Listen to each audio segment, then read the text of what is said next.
দেখছেন টিভি9 বাংলা, আমি আত্রি আপনাদের সঙ্গে। মালদায় আবার টাকার পাহাড়। মঙ্গলবারের পর এবার গাজলের রাঙাভিটায় সেখান থেকে টাকা পাওয়া গিয়েছে। বাইকে করে ব্যাগ ভর্তি টাকা নিয়ে দুজন যাচ্ছিল, সন্দেহ হয়। তারপর তল্লাশি চালাতে এই টাকাগুলো পাওয়া গিয়েছে। সুব্রতোষ আমাদের প্রতিনিধির সঙ্গে রয়েছেন। সুব্রতোষ, পুলিশ কি বলছে?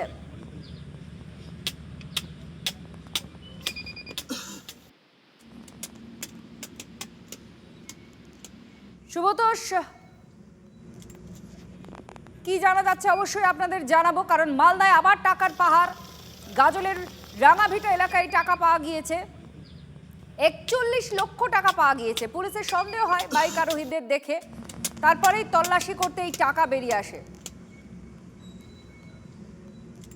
আর মঙ্গলবার এক তৃণমূল সমর্থকের বাড়ি থেকে, নেতার বাড়ি থেকে এই টাকাগুলো পাওয়া যায় এবং পুলিশ সে সময় অনুমান করেছিল প্রাথমিকভাবে যে এগুলো পাচারের টাকা, মানে পাচার চক্রের সঙ্গে জড়িত, মাদক পাচার সঙ্গে জড়িত তাদের এই টাকাগুলো এখানে তারা রেখেছিল। সুব্রতোষ আমাদের প্রতিনিধি আমাদের সঙ্গে রয়েছেন। সুব্রতোষ, কি খবর পাওয়া যাচ্ছে? দুই বাইক আরোহীর কাছে 41 লক্ষ টাকা, পুলিশের সন্দেহ কেন হয় আর পুলিশ কি বলছে, আর কি তথ্য পাওয়া যাচ্ছে, কিসের টাকা?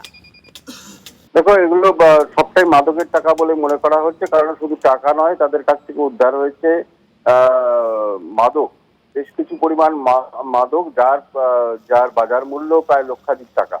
তো সুতরাং খুব স্বাভাবিকভাবেই পুলিশের কাছে, যেহেতু গোপন সূত্রে একটা খবরই ছিল যে মাদক পাচারের টাকা, সেই টাকাটাকে অন্যত্র সরিয়ে দেওয়া হচ্ছে, এবং সেই কারণেই জাতীয় সড়কের ওপর, গাজলের 12 নম্বর জাতীয় সড়কের ওপর রাঙাভিটা এলাকাতে, সেখানে পুলিশ করতে থাকে এবং বাইক আরোহী যখন আসে তখনই তাদের দুজনকে ধরা হয়েছে। একজন সিদ্ধার্থ মণ্ডল, একজন কিশোর মণ্ডল। সিদ্ধার্থ মণ্ডলের বাড়ি বৈষ্ণবনগর থানা এলাকায়, এবং সেখানেও ভারত বাংলাদেশ সীমান্ত রয়েছে। আর আরেকজনের বাড়ি কালিয়াতে। তো এই যে দুজনকে পুলিশের কাছে কি কোনো খবর ছিল যে টাকা এইভাবে ক্যারি করা হচ্ছে? হ্যাঁ, গোপন সূত্রে খবর ছিল এবং সেই কারণেই কিন্তু পুলিশ এখানে উপস্থিত ছিল। একেই তো এই সমস্ত জায়গাগুলোতে পুলিশের নজরদারি চূড়ান্ত হয়েছে, কারণ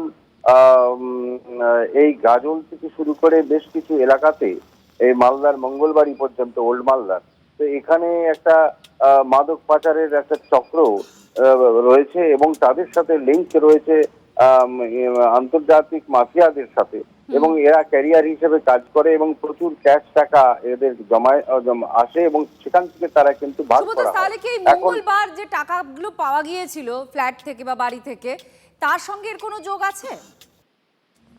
এখনো পর্যন্ত এটা তার সাথে যোগ আছে কিনা স্পষ্ট নয়, তবে এটাও সেই চক্রেরই যে একটা পার্ট, এবং তারা এই চক্রেরই বলে মনে করছে, মানে মাদক পাচার চক্রের সঙ্গে এদের রিলেশন আছে, কিন্তু যে টাকা পাওয়া গেছিল তাদের সাথে এর কোনো লিঙ্ক রয়েছে কিনা বা তাদের সেই লোকের সাথে এর কোনো যোগাযোগ আছে কিনা এখনো পর্যন্ত পুলিশ সেটা স্পষ্ট করেনি। কিন্তু এটাও মাদক পাচারের টাকা, এবং পুলিশের অনুমান এখনো পর্যন্ত যে এরাও কোনো একটা অন্য জায়গায় টাকা জমিয়ে রেখেছিল, যেমন ভাবে এরা করেছিল ঠিক সেই রকম ভাবেই একই রকম ভাবে টাকা কোথাও রেখেছে, এবং সেই টাকাটা যেহেতু পুলিশ খুব নজরদারি বেড়ে গেছে, আরো বেশি ধরপাকড় চলছে, সেই কারণে টাকাটা অন্যত্র সরিয়ে দেওয়া বা তাদের যে ভাগিদার তাদের কাছে পৌঁছে দেওয়া, এরকম একটা কিছু করতে গিয়েই তারা সেই 2 ব্যাগ ভর্তি টাকা নিয়ে সেখান থেকে সরিয়ে দিচ্ছিল, এবং পুলিশের কাছে সে খবর ছিল। পুলিশ তাদেরকে ইতিমধ্যেই দুজনকে আটক করেছে, আটক করে জেরা করা হচ্ছে। এবং যেহেতু এর আগেও মালদাতে, এর আগেও গাজলেই এই ধরনের ঘটনা ঘটেছে, যেটা আমরা আগেও বলেছিলাম যে গাজলে এরকম ঘটনা ঘটেছিল গত কয়েক বছর আগে, এবং তখন একই রকম ভাবে একজনের বাড়িতে প্রচুর টাকা উদ্ধার হয়েছিল, এবং সেটা মাদক পাচারের টাকা, ভারত বাংলাদেশ সীমান্ত থেকে। কিন্তু সেটা নিয়ে সেই চক্রকে ধরা বা তাদের সেই জাল ভেঙে দেওয়া, সেটার উদ্যোগ সেভাবে পুলিশের দেখা যায়নি, যেটা এবারে দেখা যাচ্ছে। আর ধন্যবাদ আমাদের প্রতিনিধি দেখাচ্ছেন আর জানাচ্ছিলেন আপনাদের যে এই বাঁদিকে যে ছবিটা আপনারা দেখতে পাচ্ছেন, টাকা উদ্ধার হয়েছে আজকে মালদার গাজলের রাঙাভিটা এলাকায়। পুলিশের কাছে নির্দিষ্টভাবে খবর ছিল যে টাকা নিয়ে যাওয়া হতে পারে এভাবে, আর তারপরেই দুজন বাইক আরোহীকে দেখেই পুলিশের সন্দেহ হয়। পুলিশ তাদের কাছ থেকে এই 41 লক্ষ টাকা পায়। আর শুধু তা নয়, তার সঙ্গে মাদকও আছে। পুলিশ দেখুন টাকাগুলো গুনছে, ঝাড়ছে, আর টাকা গোনার মেশিনও আনা হয়েছে। রাস্তায় বসে এই টাকাগুলো গোনা হয়েছে। আর ডান দিকে আপনাদের যে ছবি দেখাচ্ছে সেটা হচ্ছে মালদার মঙ্গলবাড়ি এলাকা।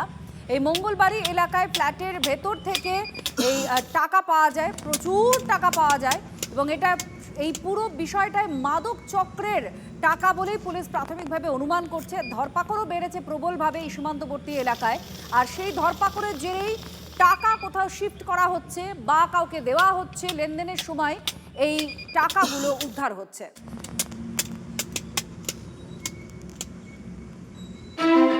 TV9 বাংলা সুস্বাস্থ্য 2026। যাদের হাতে আমাদের প্রাণ, তাদের জানাই সম্মান। যে চিকিৎসকরা আমাদের জীবনটাকে ঘিরে রেখেছেন তাদের সম্মান জানাবো আমরা। TV9 বাংলা হেলথ কনক্লেভ, পুরস্কার যেগুলো দিচ্ছেন তার জন্য চিকিৎসকরা উদ্বুদ্ধ হয়। স্বাস্থ্য পরিষেবায় সেরার সম্মান। দেখুন TV9 বাংলা সুস্বাস্থ্য, শনিবার বিকেল 5:25 TV9 বাংলায়। TV9 বাংলা, না দেখলেই নয়।